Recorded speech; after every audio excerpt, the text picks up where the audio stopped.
متی 26واں باب۔ اور جب یسوع یہ سب باتیں ختم کر چکا تو ایسا ہوا کہ اس نے اپنے شاگردوں سے کہا، تم جانتے ہو کہ 2 دن کے بعد عید فصح ہوگی اور ابن آدم مصلوب ہونے کو پکڑوایا جائے گا۔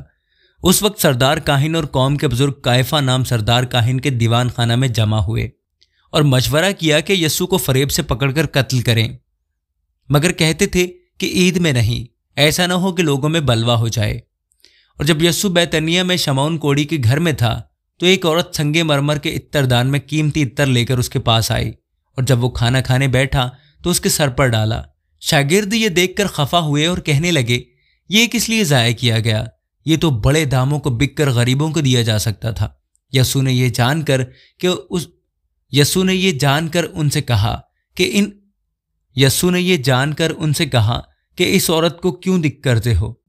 اس نے تو میرے ساتھ بھلائی کی ہے، کیونکہ غریب غربا تو ہمیشہ تمہارے پاس ہیں، لیکن میں تمہارے پاس ہمیشہ نہ رہوں گا۔ اور اس نے تو میرے دفن کی تیاری کے لیے یہ عطر میرے بدن پر ڈالا۔ میں تم سے سچ کہتا ہوں کہ تمام دنیا میں جہاں کہیں اس خوشخبری کی منادی کی جائے گی، یہ بھی جو اس نے کیا اس کی یادگاری میں کہا جائے گا۔ اس وقت ان 12 میں سے ایک نے، جس کا نام یہودا اسکریوتی تھا، سردار کاہنوں کے پاس جا کر کہا کہ اگر میں اسے تمہارے حوالہ کرا دوں تو مجھے کیا دو گے؟ انہوں نے اسے 30 روپے تول کر دے دیے، اور وہ اس وقت سے اس کے پکڑوانے کا موقع ڈھونڈنے لگا۔ اور عید فطیر کے پہلے دن شاگردوں نے یسوع کے پاس آ کر کہا، تو کہاں چاہتا ہے کہ ہم تیرے لیے فصح کھانے کی تیاری کریں؟ اس نے کہا، شہر میں فلاں شخص کے پاس جا کر اس سے کہنا، استاد فرماتا ہے کہ میرا وقت نزدیک ہے، میں اپنے شاگردوں کے ساتھ تیرے ہاں عید فصح کروں گا۔ اور جیسا یسوع نے شاگردوں کو حکم دیا تھا، انہوں نے ویسا ہی کیا اور فصح تیار کیا۔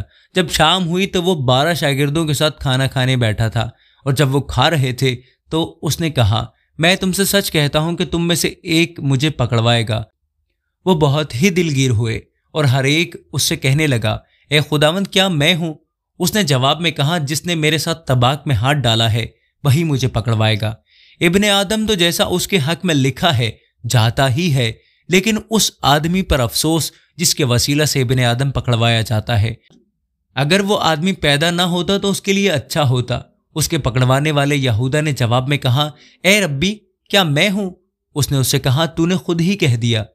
جب وہ کھا رہے تھے تو یسوع نے روٹی لی اور برکت دے کر توڑی اور شاگردوں کو دے کر کہا، لو کھاؤ، یہ میرا بدن ہے۔ پھر پیالہ لے کر شکر کیا اور ان کو دے کر کہا، تم سب اس میں سے پیو، کیونکہ یہ میرا وہ عہد کا خون ہے جو بہتیروں کے لیے گناہوں کی معافی کے واسطے بہایا جاتا ہے۔ میں تم سے کہتا ہوں کہ انگور کا یہ شیرہ پھر کبھی نہ پیوں گا، اس دن تک کہ تمہارے ساتھ اپنے باپ کی بادشاہی میں نیا نہ پیوں۔ پھر وہ گیت گا کر باہر زیتون کے پہاڑ پر گئے۔ اس وقت یسوع نے ان سے کہا، تم سب اسی رات میری بابت ٹھوکر کھاؤ گے، کیونکہ لکھا ہے کہ میں چرواہے کو ماروں گا اور گلہ کی بھیڑیں پراگندہ ہو جائیں گی، لیکن میں اپنے جی اٹھنے کے بعد تم سے پہلے گلیل کو جاؤں گا۔ پترس نے جواب میں اس سے کہا، وہ سب تیری بابت ٹھوکر کھائیں گے، لیکن میں کبھی ٹھوکر نہ کھاؤں گا۔ پس یسوع نے اس سے کہا، میں تجھ سے سچ کہتا ہوں کہ اسی رات مرغ کے بانگ دینے سے پہلے تو 3 بار میرا انکار کرے گا۔ پترس نے اس سے کہا، اگر تیرے ساتھ مجھے مرنا بھی پڑے تو بھی تیرا انکار ہرگز نہ کروں گا۔ اور سب شاگردوں نے بھی اسی طرح کہا۔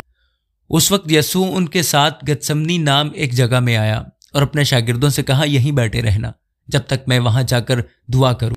اور پترس اور زبدی کے دونوں بیٹوں کو ساتھ لے کر غمگین اور بے قرار ہونے لگا۔ اس وقت اس نے ان سے کہا، میری جان نہایت غمگین ہے، یہاں تک کہ مرنے کی نوبت پہنچ گئی ہے۔ تم یہاں ٹھہرو اور میرے ساتھ جاگتے رہو۔ پھر ذرا آگے بڑھا اور منہ کے بل گر کر یوں دعا کی، اے میرے باپ، اگر ہو سکے تو یہ پیالہ مجھ سے ٹل جائے، تو بھی نہ جیسا میں چاہتا ہوں بلکہ جیسا تو چاہتا ہے ویسا ہی ہو۔ پھر شاگردوں کے پاس آ کر ان کو سوتے پایا اور پترس سے کہا، کیا تم میرے ساتھ ایک گھڑی بھی نہ جاگ سکے؟ جاگو اور دعا کرو تاکہ آزمائش میں نہ پڑو۔ روح تو مستعد ہے مگر جسم کمزور ہے۔ پھر دوبارہ اس نے جا کر یوں دعا کی کہ اے میرے باپ، اگر یہ میرے پیے بغیر نہیں ٹل سکتا تو تیری مرضی پوری ہو۔ اور آ کر انہیں پھر سوتے پایا، کیونکہ ان کی آنکھیں نیند سے بھری تھیں، اور ان کو چھوڑ کر پھر چلا گیا اور پھر وہی بات کہہ کر تیسری بار دعا کی۔